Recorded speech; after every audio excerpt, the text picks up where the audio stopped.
बोलिए श्रमण मुनि श्री 108 अरिजीत सागर जी महाराज की। नमोस्तु गुरुदेव। गाओ मंगला चरण प्रभु का, प्रातः काल उठ सुमिरन करता, निस दिन प्रभु चरणों में झुकता। प्रातः काल उठ सुमिरन करता, निस दिन प्रभु चरणों में झुकता। कैसे पाऊं दर्श प्रभु का, कैसे पाऊं दर्श प्रभु का। गाऊं मंगला चरण प्रभु का। अब हम मुनि श्री से निवेदन करेंगे, हे गुरुदेव, आप हमें अपनी अमृत वाणी से प्रवचन देकर हमारे जीवन को सार्थक बनाएं और हमें धर्म के बारे में और बताएं। नमोस्तु महाराज, नमोस्तु महाराज, नमोस्तु महाराज। ओम नमः सिद्धेभ्यः।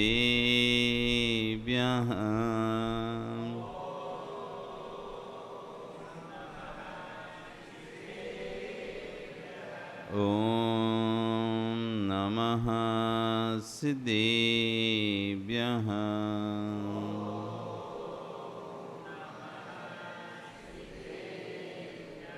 ओम नमः सिद्धेभ्यः।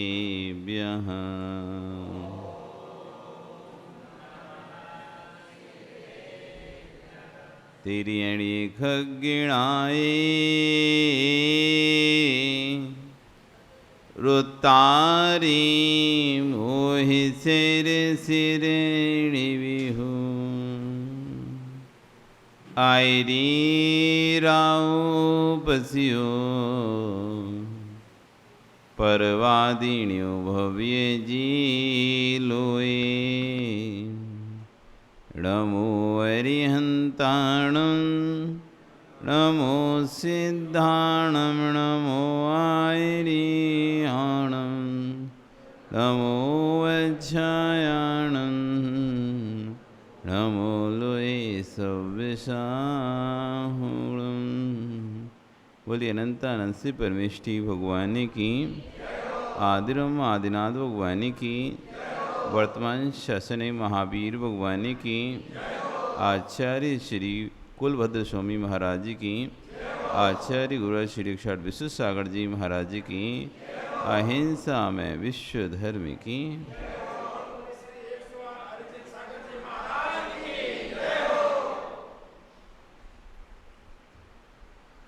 वह बंधु, वर्तमान शासन न्यायिक वर्धमान स्वामी के शासन में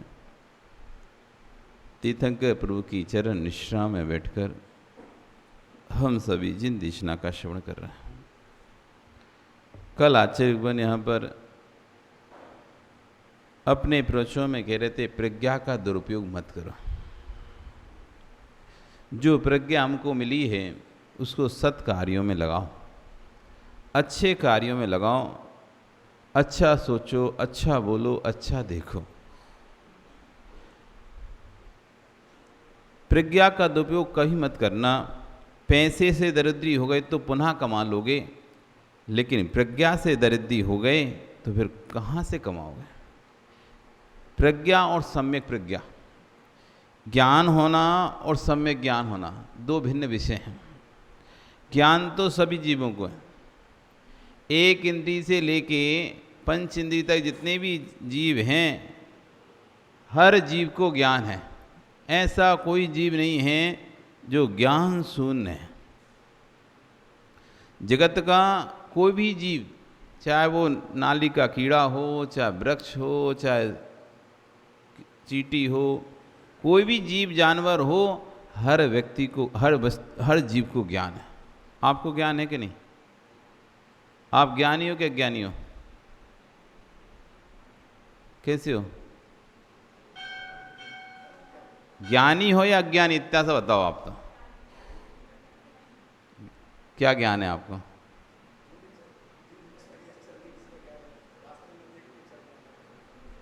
क्या ज्ञान है आपको?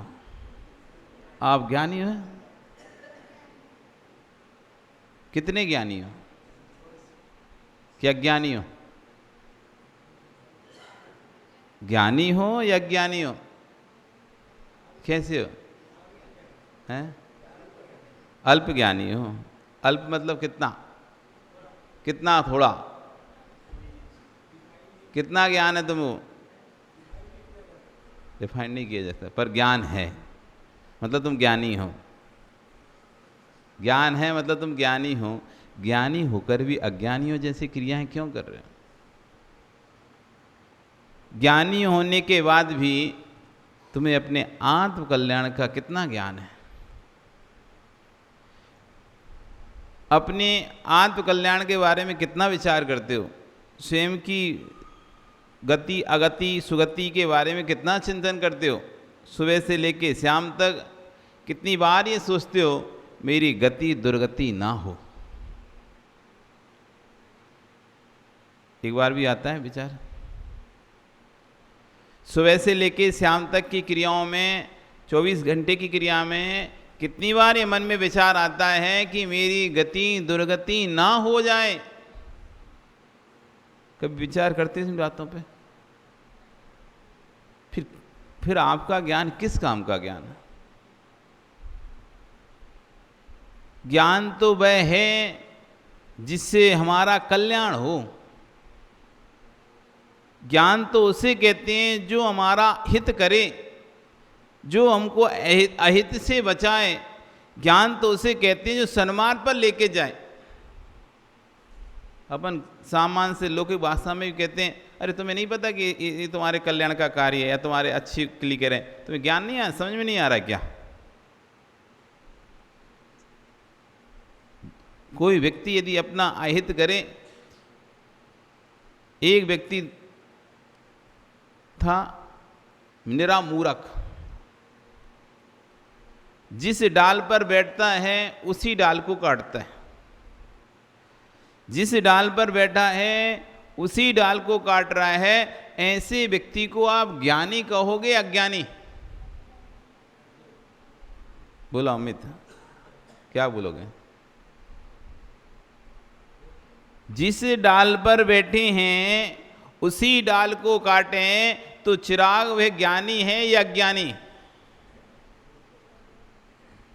हम जिस पर्याय को प्राप्त किए हैं उसी पर्याय को व्यर्थ में नष्ट कर रहे हैं। जिस कीमती प्रज्ञा को हमने प्राप्त किया था, जिस प्रज्ञा से भगवान बन सकते थे, उसी प्रज्ञा को व्यर्थ के कार्यों में लगाकर नारकी बनने की तैयारी कर रहे हैं। हम ज्ञानी हैं कि अज्ञानी हैं? हम अपने आप को ज्ञानी कह रहे हैं, हम ज्ञानी हैं, ज्ञानी है, ज्ञानी है, पर ज्ञानी जैसे लक्षण हैं कहाँ? लक्षण से लक्ष्य को पहचाना जाता है, लक्षण से लक्ष्य को पहचाना जाता है। सामने वाला सज्जन होगा तो उसके सज्जन के लक्षण दिखाई देंगे, सामने वाला दुर्जन होगा तो दुर्जन के लक्षण दिखाई देंगे। देंगे कि नहीं देंगे?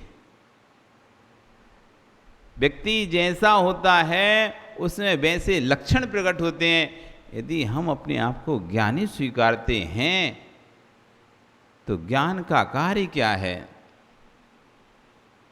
हित का पहचान करना, हित का पहचान करके उसको अपनाना और अहित की पहचान करके उसका त्याग करना।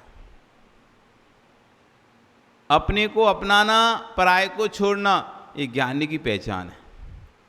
अपने को स्वीकार करना, जो वस्तु अपनी है उसको ग्रहण करना, जो वस्तु अपनी नहीं है उसे छोड़ देना। तो आपकी वस्तु कौन कौन सी, सुशील वस्तु कौन कौन सी तुम्हारी है? क्या क्या वस्तु तुम्हारी है बताओ?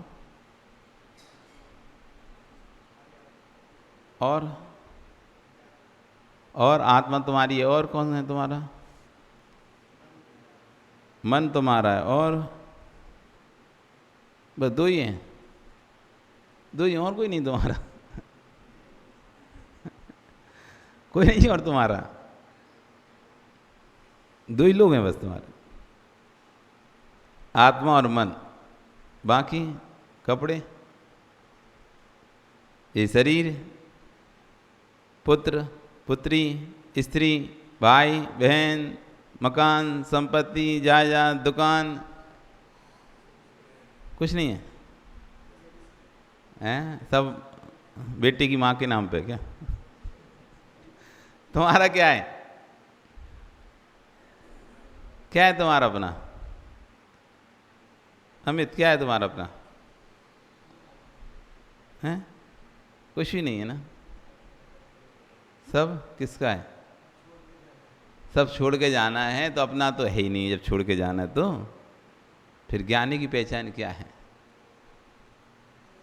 जिसे छोड़ना होता है, जो अपना नहीं होता, ज्ञानी उसमें राग नहीं करता। कोई ने माणिक जी आपको 5 लाख रुपए दे दिए, कहा कि हम 5 दिन बाद वापस ले लेंगे या 4 दिन बाद वापस लेंगे, तो आपको कितनी खुशी होगी? आपके पास 5 लाख रुपए आ गए। आपको कितनी खुशी होगी? हैं? क्यों नहीं होगी? क्योंकि अपना है ही नहीं है। मोतीलाल जी, अपना है ही नहीं है। जब अपना है नहीं तो प्रसन्नता किस बात की? जब अपना है ही नहीं है तो उसमें राग किस बात का? वो तो 5 दिन बाद चला जाएगा, 4 दिन बाद चला जाएगा, मैं तो बस इसकी निगरानी कर रहा हूँ। क्या भाव आता है? ये वस्तु मेरी नहीं है, हम तो बस इसकी निगरानी कर रहे हैं, देख रेख के लिए हमको रखी गई है। जब वो आएगा तो हम दे देंगे, उतने समय तक हमें बस देख रेख करना है। हम उसको देखकर ना ज़्यादा हर्षित होते ना ज़्यादा दुखी होते, कुछ नहीं है, मध्यस्थ ठीक है, उसका है, रखा हुआ है, आपने रख दिया अलमारी से, ठीक, बस खत्म का। कोई नहीं कोई वस्तु दी आपको, अब वो सड़े खराब हो, क्या आपको करना है? आपने तो रख दिया, उतने दिन बाद आप उसको दे दोगे। वैसा वैसा उठा के जैसा जैसा पैकेट दिया था वैसा वैसा पैकेट दे दो। उसमें चाहे जाली नोट हो चाहे नकली नोट हो, आपको क्या था? ना आपको हर्ष हो रहा है ना उसका विषाद हो रहा है। क्यों? क्योंकि आपको पता है वस्तु मेरी नहीं है। क्या पता है मनोज? कि वस्तु मेरी नहीं है। जब ये बात विश्वास हो जाती है कि वस्तु मेरी नहीं है, तब ना हमको हर्ष होता ना विषाद होता। और जब तक ये स्वीकारते हैं वस्तु मेरी है, मानिक जी अभी तो किसी ने दिए थे, वो अभी रास्ते में जाओ एक बैग मिल जाए पैसों से भरा आपको, और आपके हाथ लग जाए, क्या सोचोगे? आज तो लॉटरी खुल गई, आज तो क्या हो गया? लॉटरी खुल गई, मस्त, आज तो खूब पैसे मिले अपन को, और ले जाके घर में बड़े खुश हो गए। तिजोरी में भले रख दो पैसा, लेकिन चमक चेहरे पे दिखेगी। पैसे तिजोरी में रखोगे, लेकिन उस पैसे की चमक चेहरे पर आएगी, चेहरा खिलाव दिखेगा। आज तो काम बन गया, आज तो काम हो गया, आज तो मजे हो गए, पैसे मिले, आज तो थोड़े बहुत नहीं बहुत सारे मिले, अब तो अपने हैं। लेकिन तभी पता चला, खुश था चेहरा, एकदम मस्त था, चमक रहा था, तभी पता चला कि वो पैसा किसी का था, और उसने पता कर लिया कि आपके पास पहुंच गया है वो पैसा। वो आ गया, भैया जो तुम्हें मिला था वो हमारा था। अरे कैसे तुम्हारा था? ऐसे कैसे तुम्हारा हो सकता है? नहीं नहीं वो हमारा था, पहले तो आपने मना किया खूब, नहीं वो तो हमारा है, हमारा ही है, हमने मिला था। और बाद में जब उसने पहचान चिन्ह आदि बताए और लोगों को लेके आए, तो फिर आपको ज़बरदस्ती देना पड़ गया। अब चेहरा होता, अरे यार अच्छा मिला था, गया वस्तु नहीं होता ऐसा। कोई वस्तु जैसी हमको मिलती, जिसका कोई वारिस नहीं होता, वस्तु जैसी हमको मिलती तुरंत हमें लगता है जैसे हम इसके वारिस हैं, हम इसके वारिस हो गए। और तब यदि उसका वारिस मिल जाए और फिर हमको देना पड़े वो वस्तु वापस, तो कितना दिल दुखता है, किसी ने रखने दिए थे, वापस देना पड़े तब दिल नहीं दुखा था, लेकिन वस्तु मिली हमको, हमने अपना स्वीकार किया, अब वापस देना पड़ रहा है। पहले हर्ष था, अब विषाद है। ऐसा क्या हुआ? ना तो पहले पैसा था, ना बाद में पैसा है। नहीं मिला था तब भी जैसे थे वैसे ही थे, मिलने के बाद वापस चला गया तब भी जैसे थे वैसे ही थे, पर बीच में ऐसा क्या आया जो दुख दे गया? एक व्यक्ति बड़ा सेठ था, बढ़िया, उसके बाद एंटिक पीस रहते थे खूब। एंटिक समझते हो ना, प्राचीन। एक घड़ी थी उसके बाप दादा के ज़माने की, बहुत पुरानी घड़ी थी। आज यदि मार्केट में बेची जाए तो करोड़ों रुपए की उसकी कीमत थी, पर वो नहीं बेचता था। उसको तो शौक़ था पुरानी वस्तुओं को रखने का, तो बहुत कीमती कह लें उसे, या बहुत पुरानी, आज भी कई घरों में पुरानी वस्तुओं को संग्रह करते हैं। आप धर्मस्थल चले जाओ कर्नाटक में, वीरेंद्र हेगड़े है, वहाँ का धर्मादि पीठ है, उसके पास 100 वर्ष पुरानी गाड़ियाँ मिल जाएंगी, 150, 200 वर्ष पुरानी गाड़ियाँ। उसको शौक़ है गाड़ियों का, कम से कम 100-200 गाड़ियाँ उसके पास हैं, वो सब चालू हालत में, ऐसे नहीं बंद पड़ी हो, सब चालू है। जितनी पुरानी गाड़ियाँ हो सकती थी आज तक, जितनी गाड़ियाँ निकली हैं, हर गाड़ी का एक मॉडल उसके पास है, चाहे देश में निकली हो चाहे विदेश में निकली हो, चाहे भारत में निकली हो चाहे भारत के बाहर हो, हर गाड़ियों का एक मॉडल वो निकालता है। जब 6 साल में 12 साल में जब गोमटेस का अभिषेक होता है, उसके बाद जस्ट 1-2 महीने बाद, 2-3 महीने बाद या 1 साल बाद धर्मस्थल का अभिषेक कराता है, तब वो जुलूस निकलता है ना, तब पूरी गाड़ियाँ निकालता है, टोटल 100-200 जितनी भी हैं। वो तो म्यूजियम है पूरा, एक बड़ा सा गाड़ियों को देखने का म्यूजियम है, 100-200-300 गाड़ियाँ उसमें अंदर हैं, सब पुरानी। अब सब बंद हो गए मॉडल, जो भी ऐसे गाड़ी मॉडल है। तो शौक़ है उसे अनेक प्रकार के पुराने सामान रखने का। तो ऐसे उस व्यक्ति को बड़ा शौक़ था। एक बहुत सुंदर घड़ी, बहुत प्राचीन घड़ी, अच्छी थी, बाप दादाओं के ज़माने की, टंगी रहती थी। रोज़ वो जाता, चालू स्थिति में थी, रोज़ जाता था जब भी व्यापार पे, तो उस घड़ी को देखता था, आता था तो घड़ी को देखता था समय। नौकर जो कि उनके बाप दादा जहाँ से पुश्तों से नौकर चले आ रहे थे, पहले दादा करते थे, फिर पिता करने लगे, फिर वो बेटा, मतलब 3 पुश्तों से वहाँ पर उनकी सेवा चल रही थी। तो बेटा अभी सेवा करता था, बाप दादा उनकी सेवा के बाद बेटा उस घर में नौकर था, बचपन से नौकरी कर रहा था। एक दिन घर की सफाई करते करते वो घड़ी गिर गई हाथ से, और घड़ी गिर कर टूट गई। अब टूट गई, नौकर के तो हाथ पैर फूल गई। अब तो सेठ जी तो मार ही डालेंगे, मतलब अब कहाँ से लाएंगे? करोड़ों की चीज़ है, छोटी मोटी चीज़ होती तो अपन तो भैया ला देते, इतनी महंगी चीज़ है और कैसे करेंगे? अब रो रहा है वो बैठा बैठा। शाम को जब सेठ जी आए, उसके क्या हुआ, तुम रो क्यों रहे हो? अब चेहरा उदास करके, सेठ जी आपकी घड़ी टूट गई। सेठ जी ने कौन सी घड़ी? जैसे ही देखा वो अमुक घड़ी। अरे सेठ जी की तो हालत खराब हो गई, इतनी महंगी, इतनी कीमती, इतनी अच्छी घड़ी और तुमने तोड़ दी। अब उससे कुछ कह भी नहीं सकता कि नौकर मिलना मुश्किल है, और इतना वफादार ईमानदार नौकर और पुश्तों से चला रहा था, उसको क्या ही बोले, और टूटी गई है। अब नौकर ने तो इतना अपना कह दिया, मन का निकाल दिया, टूट गई। अब वो तो हो गया फ्री। जो डर था कि सेठ जी डांटेंगे, जो भी करेंगे, अब सेठ जी कुछ नहीं बोले तो वो हो गया अपना फ्री, और अपना काम करने लगा, और काम करके अच्छे से अपना हंसते खेलते अपना शाम को चला गया, और घर में बढ़िया शांति से सोया। अब हो गया काम। अब सेठ जी तो रात भर नींद ना आई। सुभाष जी करवटी बदलते निकल गए इनको तो। क्यों निकल गए? क्यों नहीं आ रही नींद उनको? बोलू, सेठ जी को नींद क्यों नहीं आ रही? घड़ी में राग था, और घड़ी क्या हो गया? टूट गई। इतनी कीमती, इतनी महंगी, इतनी पुरानी घड़ी थी, टूट गई। रात भर नहीं सोए तो क्या हुआ? सुबह आंखें फूल गई उनकी। विवेक आंखें फूल गई। अब सुबह जब नौकर आया तो बोलता है, सेठ जी क्या बात है, आप रात में नहीं सोए क्या? अब सेठ जी को आ रहा गुस्सा, एक तो घड़ी तोड़ दी, ऊपर से हंस रहा है कि रात में इतना समझ नहीं आ रहा इसको, कोई इतनी कीमती घड़ी तोड़ने के बाद कोई भी व्यक्ति होगा तो कितना टेंशन में रहेगा। इसको किंचित भी टेंशन नहीं है, बिल्कुल भी इसको चिंता नहीं है। मेरी इतनी महंगी और इतनी प्राचीन घड़ी टूट गई और इसको तो सल भी नहीं है माथे पे बिल्कुल भी। और गुस्सा आता है जब कोई से गलती हो जाए और उसके ऊपर सल भी ना दिखे बिल्कुल भी, उसके मतलब माथे पे उसको एहसास भी ना हो, तो अपन को गुस्सा आता है जोर से, यार एक तो घड़ी तोड़ दी।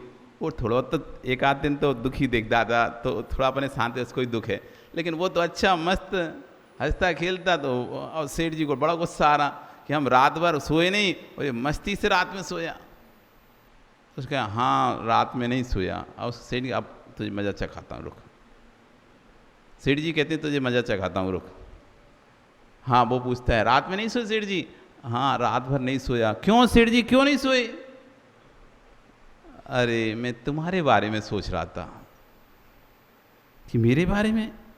कि हाँ मैं तुम्हारे बारे में सोच रहा था। कि क्या? मैं सोच रहा तुम अपने दादा के समय से, दादा तुम्हारे काम किए, पिताजी काम किए, अब तुम यहाँ काम करो, 3 पुश्तों से तुम हमारे यहाँ सेवा में लगे हो। मैं तुम्हें कुछ इनाम देने वाला था।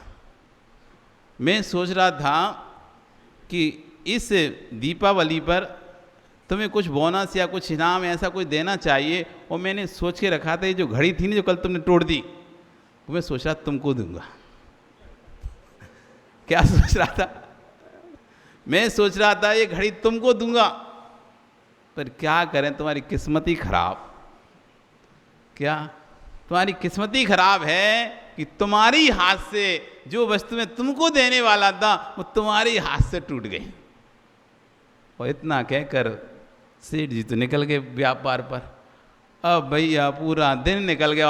हाय हाय, पहली बार तो सेठ जी ने कुछ देने का सोचा था, मेरी किस्मत ही खराब है, वो घड़ी फूट गई मेरे हाथ से।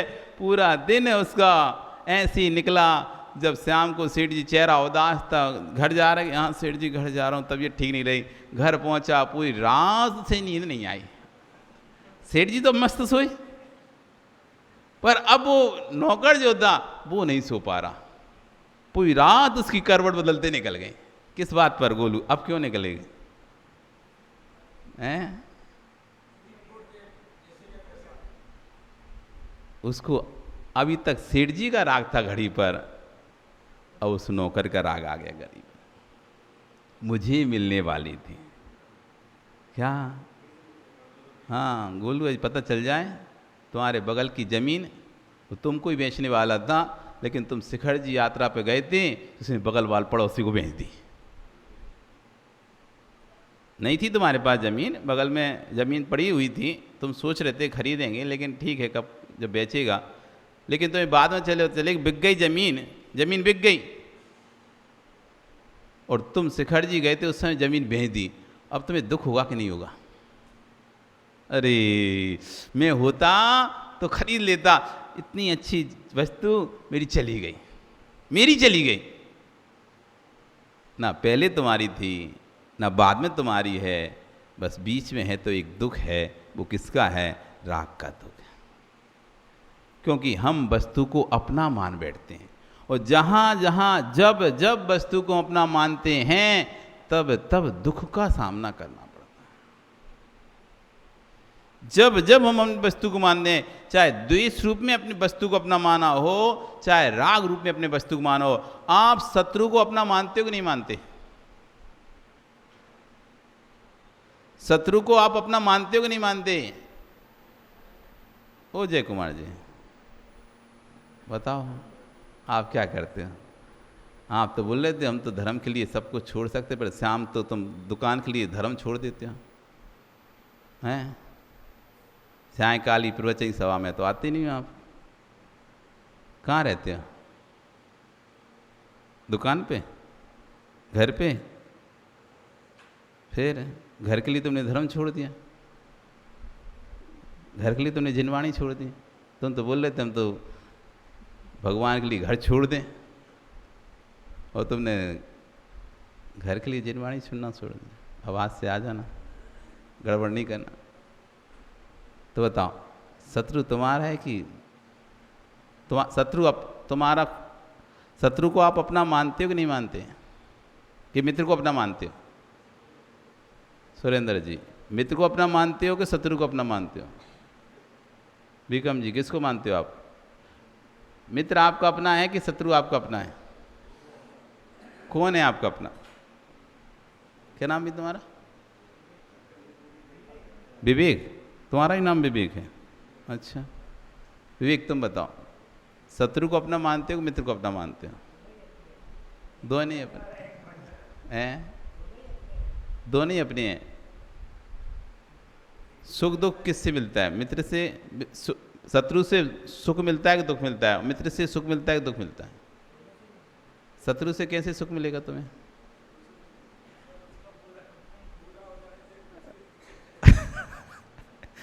शत्रु से ही सुख मिलता है। अरे हाँ, शत्रु से ही सुख मिलता है। कैसे? अब जब शत्रु का अहित होता है तो हमें बड़ी खुशी होती है। कोई उससे लड़े, दूसरा पड़ोसी उससे, उसका हमारे बगल वाला पड़ोसी हमारा शत्रु है, यदि उसका बगल वाला पड़ोसी उससे लड़े, अपन बड़ी खुशी होती है। शत्रु से भी खुशी मिलती है। हम शत्रु को भी अपना मानते हैं, वो मेरा शत्रु है। देखो क्या बोलते हैं, मेरा, ये मेरा मित्र है, ये मेरा शत्रु है। शत्रु में भी मेरा बना जुड़ा हुआ है। जो वस्तु अहितकारी है, मतलब जिससे हमको अहित मिलता है, जो हमारा घाटा करता है, लॉस करता है, तब भी हम उसको कहते हैं ये मेरा है। उसके अहित होने पर हमको बड़ी खुशी होती है, और उसकी संपत्ति बढ़ने पर, उसका वैभव बढ़ने पर हमको बड़ी दुखी होते हैं, बड़ा कष्ट पीड़ा होती है। क्यों है ये सब किस बात पर चल रहा है? जहाँ अपनत्वपना है, मेरापना है, चाहे वो देश रूप में रहा हो मेरापना, चाहे राग रूप में मेरापना है, जहाँ दोनों पर मेरापना है वहीं पर ही दुख है। जहाँ ममकार है वहाँ दुख है, जहाँ ममकार नहीं है वहाँ दुख भी नहीं है। ये ममकार भी त्रैकालिक चलता है, मेरापना, भूत का, वर्तमान का, भविष्य का। अहमेदम ईदमहम अहमेदस्मी होमिममेदम आसी मम पुब्बेदम आसी मम पुब्बेहम। वकील साहब, आपके क्लाइंट होते हैं ना, क्लाइंट रहते हैं, तो कभी ऐसा भी हुआ क्लाइंट ने आपको छोड़कर दूसरे वकील को ले लिया होगा, संतुष्ट नहीं होगा आपसे, तो अब वो क्लाइंट दूसरे का हो गया। पर वकील साहब, कुछ ऐसा भी तो होता होगा कि आपको लगता हो कि इसके यहाँ आगे काम आने वाला तो ये अपना क्लाइंट बनेगा। कुछ ऐसा भी रहता होगा कुछ कि इनकी ये ज़मीन प्रॉपर्टी खरीदने या इनकी विवाद है तो आगे अपन को बुलाएंगे इस विषय में। 3 प्रकार के क्लाइंट इनके पास। एक क्लाइंट जो चला गया वो, एक क्लाइंट जो वर्तमान में है वो, और एक क्लाइंट अभी आएगा वो। एक प्रॉपर्टी जो आपके पास है वो, एक प्रॉपर्टी जो आपने बेच दी वो, और एक प्रॉपर्टी जो आप खरीदेंगे वो। इनमें से कौन सी आपकी है? एक जो बेच दी वो ज़मीन है, एक आपके हाथ में ज़मीन है, एक आप खरीदेंगे वो ज़मीन है। इनमें से आपकी ज़मीन कौन सी है? आपको इनमें से तीनों किस पे राग है? हैं? जो वर्तमान में उस पर था, जो खरीदोगे उस पर, जो वर्तमान उस पर कोई राग नहीं, मतलब तो तीनों में से कौन सी पे राग है? आप जो आपने अभी बेच दी है उस पर, जो आप जिस पर रह रहे हैं मकान पर उस पर। एक मकान आप बेच चुके, एक मकान में आप रह रहे हैं, और एक आपको भविष्य में खरीदना है। आपके पड़ोस में एक मकान है और आपको लगता है कि 2-5 साल में वो बिकेगा, तो वो आपको खरीदना है। अभी तीनों में से आपको पाप का बंध किसका हो रहा है?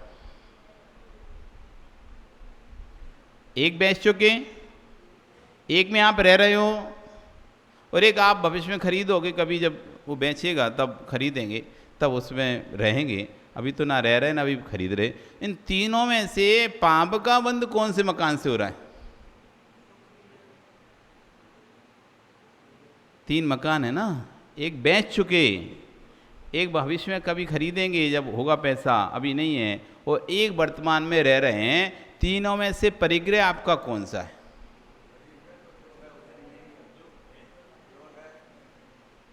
जो है बस वही है ना, जो बेच चुके वो, जो खरीदेंगे वो अभी नहीं है, पर आपका अभी भी तीनों ही परिग्रह हैं, अभी भी तीनों ही परिग्रह हैं आपके। कैसे तीनों परिग्रह हैं? नहीं,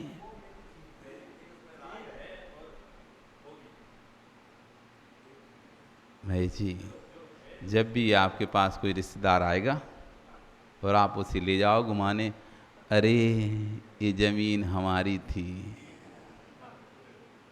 ये मकान मेरा था, आज भी मकान बिक गया, उसका पैसा ले लिया, उपयोग कर लिया है पैसा, तब भी राकेश क्या बोल रहे हैं? ये मेरा था, आज भी मेरा पना उससे जुड़ा है। यदि वो सोच के रखियो ये मेरा था, काश हमारे दादा परदादा इतनी सस्ते में नहीं बेचते तो आज करोड़ों की होती है जमीन। बड़ा दुख हो रहा है आपको आज, जब जब उस जमीन को देखते हो, जब जब मकान को देखते हो, उस स्थान को देखते हो, आपको बड़ा दुख होता है। मेरे दादाओं ने सस्ते बेचती, कूड़ियों के मोल बेचती, बहुत पैसे की बहुत ज़रूरत थी, बीमार था हमारे परिवार में कोई, सो दे दी। वो दोस्त था तो उसको दोस्त को ऐसी दे दी, बिना लिखा पढ़ी के ऐसी ले ली थी, ऐसी दे दिया, मतलब कूड़ी के मूल में। आपको दुख हो रहा है कि नहीं हो रहा? बहुत ज़्यादा दुख ना। जब जब आप वो ज़मीन को देखते हो तब तब तब हमारी थी, हमारी थी, हमारी थी, और परिणाम खराब होते ही नहीं होते। आज भी वो आपकी ही है। द्रव्य भले आपने उसका ले लिया, त्याग आपके पास नहीं है, लेकिन परिणाम अभी तक उससे विमुक्त हुए नहीं है। आज ही मेरी ही है, ऐसा मेरी थी, मेरी थी, मेरा पना आज भी उससे जुड़ा है। एक जिसमें रह रहे हैं, अरे ये हमारा मकान है, मेरा मकान है, और थोड़े से आगे चले, अरे ये मेरा होने वाला है मकान, अभी कुछ दिनों बाद हम इसको खरीदेंगे, इसकी रजिस्ट्री कराएंगे, ये मेरा मकान होने वाला है। जो नहीं है, खरीदा नहीं है, और बेचने वाला जरूरी नहीं तुमको बेचे, वो किसी और को ही बेच दे, लेकिन फिर भी ये मेरा होगा। अहम एदम ईद मोहम्मद, ये मेरा है, मैं इसका हूँ। अहम एदम ईद मोहम अहम एदस होमिमम एदम आसी ममपु, ये मेरा है, मैं इसका हूँ, ये मेरा था, मैं इसका था, ये मेरा होगा, मैं इसका होऊंगा।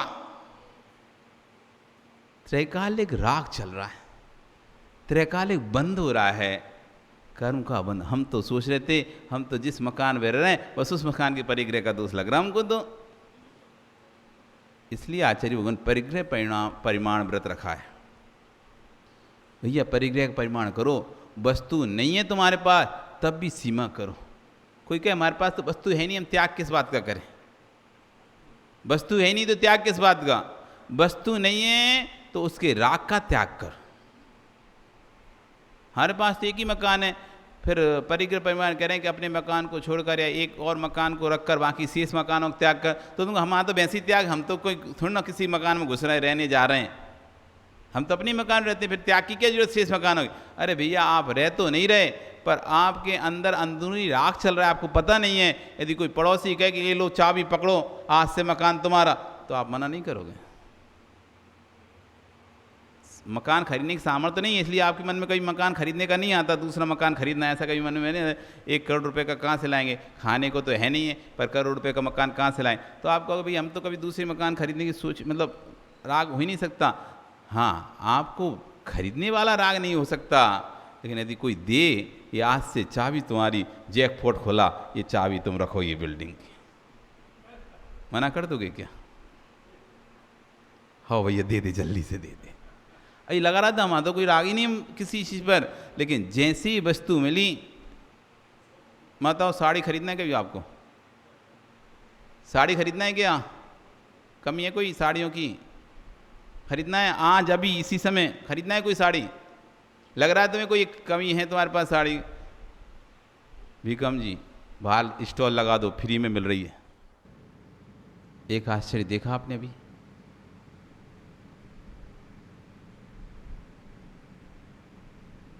सुभाष जी एक आश्चर्य देखा भी?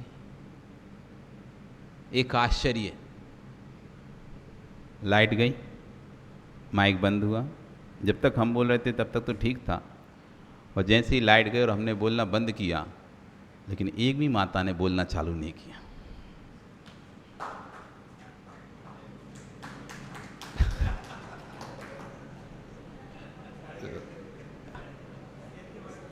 नहीं आया आपको? आश्चर्य नहीं हुआ क्या? लाइट गई, जब तक लाइट थी तब तक हम बोल रहे थे, ठीक है, और लाइट जाने के बाद भी एक भी माता नहीं बोली। बिल्कुल ऐसी बैठी जैसे नहीं बांध के रख दिया, किलियत कर दिया। पड़ोसी के चेहरा भी नहीं देखा किसी ने, हम देख रहे थे, चुपचाप बैठी थी। जैसी लाइट आई थी तो रात से सुनना पड़ेगा। ये है जिनवाणी। जब जब जिनवाणी सुनोगे तो ऐसी शांत हो जाओगे, और जब जनवाणी सुनोगे तो आपस में चर्चाएं प्रारंभ हो जाएंगी। यही जिनवाणी का प्रभाव है। आचार्य वन कहते हैं जिनवाणी पानी बरसे और मिट्टी गीली ना हो, ऐसा हो ही नहीं सकता। पानी गिरे मिट्टी गीली ना हो, नहीं हो सकता। आप माइक से चिल्लाते मनो शांत बैठो, शांत बैठो, शांत बैठो, कोई शांत नहीं बैठता। करके देख लेना, किसी कार्यक्रम जब चले, कोई भी कार्यक्रम हो, फंक्शन हो, तुम बोल के देखना माइक से, शांत बैठो, शांत बैठो, शांत बैठो। तो एक शांत बैठेगी तो दूसरी बोलेगी, दूसरी शांत बैठेगी तो तीसरी बोलेगी, और तीसरी शांत तो पहली बोलना शुरू कर देगी। कोई नहीं बोलेगा शांत, कोई नहीं बैठेगा शांत। लेकिन इतने सारे लोग होने पर भी एक आवाज़ आई तुमको? एक भी आवाज़ आई क्या किसी की बात करने की? लाइट चली गई तो चहल पहल चालू हो जाती ना, वैसे आपस में बातें करना शुरू हो जाते हैं। थोड़ी सी देर भी मौका मिले, समय मिले तो बातें हो जाती हैं, लेकिन एक शब्द भी किसी ने किसी को नहीं बोला। ये समझ लो, ये है जिनवाणी सुनने का फल। जब अंतरंग से जिनवाणी सुनने का भाव आता है ना, बाहर बात करने की इच्छा ही नहीं होती है। जिसको अंदर से आनंद आता है, क्लास में, कक्षा में, पेपर के समय पर ज्यादा बाथरूम, ज्यादा प्यास कैसे लगती है? क्यों चिराग कैसे लगती है? जिसका पेपर करने मन नहीं लग रहा होता, अथवा जिसे कुछ नहीं आ रहा होता, उसी बार बार बाथरूम लगती है। पेपर में बार बार प्यास, सर पानी पिया है, सर बाथरूम कर रहे हैं, सर पानी पिया है, सर बाथरूम कर रहे हैं। फिर इधर झांकेगा, फिर उधर झांकेगा, फिर पीछे देखेगा, फिर महेश जी देखा नहीं आपने स्टूडेंटों को पेपर के समय? कभी गए निरीक्षण करने?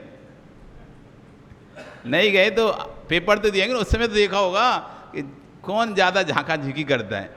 और जिसे आनंद आ रहा है पेपर करने में, जैसे लग रहा अरे अपन तो आज तो पूरा पेपर अपने जैसे ही, अपन ने जो पढ़ा था बिल्कुल वही वही पेपर है, वो तो ना इधर देखता है ना उधर देखता है, ना प्यास सताती ना लव संकट सताता है। उसका तो पूरा दिमाग, ज्ञान, बुद्धि सिर्फ कहाँ? अपने पेपर पर। इधर कुछ हो भी जाए, बगल में अड़ोस पड़ोस में कुछ सामान भी गिर जाए, कुछ भी हो जाए, उसे पता ही नहीं चलता। किसी की चिट भी पकड़ी हो जाए बगल में, उस कुछ भी होता रहे, वो तो अपने में ऐसा मग्न रहता है, ऐसा लिखने में मग्न होता है, आसपास क्या हो गया उसे पता ही। बाद में जब पेपर हॉल के बाद जब जाता है तब पता चलता है कि ये हुआ पेपर हॉल में। ऐसी जब जीव जिनवाणी को ध्यान से सुनता है, फिर उसे किसी चीज़ का मतलब नहीं रहता, कौन क्या कर रहा है, कौन क्या नहीं कर रहा, वो देखता ही नहीं है। चातक की तरह ऊपर आस लगाए, जैसे चातक पक्षी इंतजार करता है कब पानी की बूंद गिरे और कब मैं उसको अपने मुख में ग्रहण करूं। ऐसी जो ज्ञानी जीव है, जिनवाणी का पिपासु जीव है, वो इंतजार करता है कब जिनवाणी गिरे और कब उसको मैं ग्रहण करूं।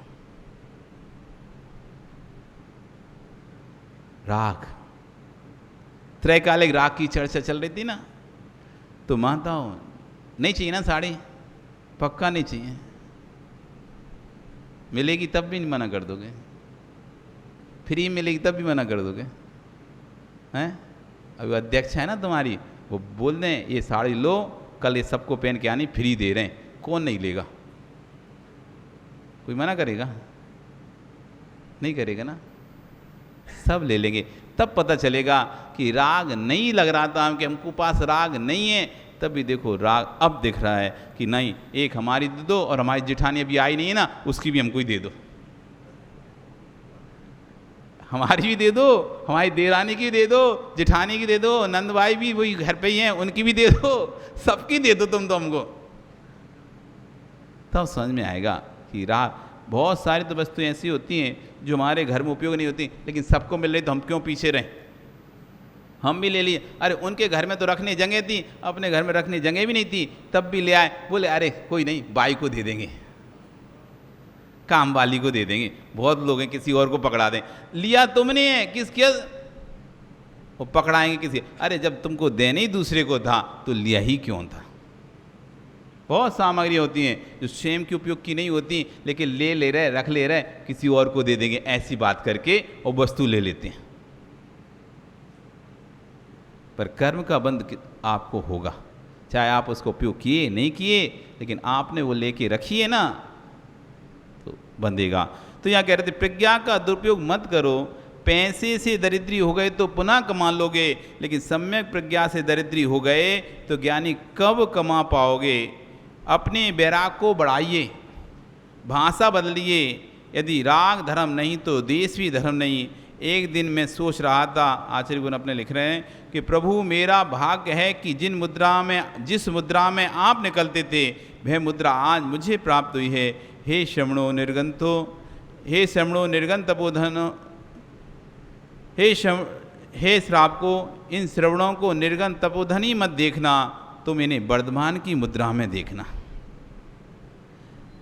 जैसे जब तुम अपने पिताजी ऊपर चले जाते हैं, उनकी तस्वीर को देखकर आप आनंदित होते हैं, ये मेरे पिताजी थे। उनकी तस्वीर देखकर आप संतुष्ट होते हो, पिताजी थे।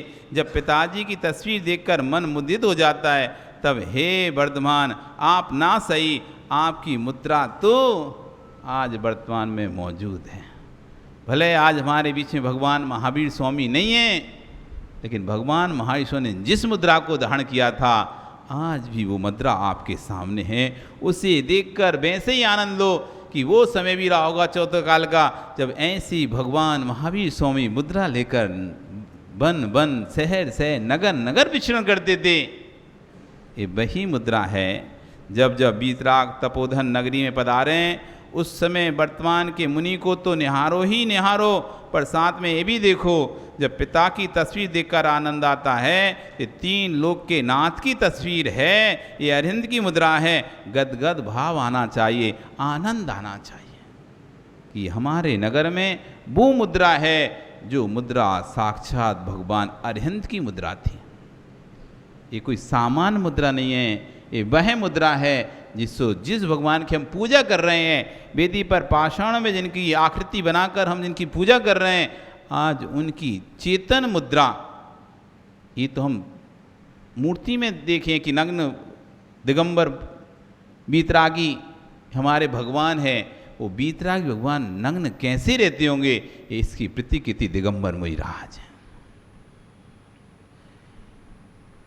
अब आचार्य भगवान आपके लिए कह रहे हैं कि माताएं बीमार क्यों रह रही हैं, कुछ करने को नहीं है। अरे कम से कम मथानी भांजती रहती तो पैसा देकर कसरत नहीं करने जाना पड़ता, घरों में साइकिल नहीं रखवाना पड़ता। अरे कैसे तुम अज्ञानी हो, मंदिर जाओ तो विमान वाहन से जाते हो, कम से कम नंगे पैर मंदिर जाओ। कपड़ा पहनने हैं और 16 के और अभिषेक करने जा रहे हैं महात्मा जी, और चप्पल पहनिए, तब तुम्हारा काय का 16 पहनने के बाद फिर चप्पल नहीं पहनना चाहिए।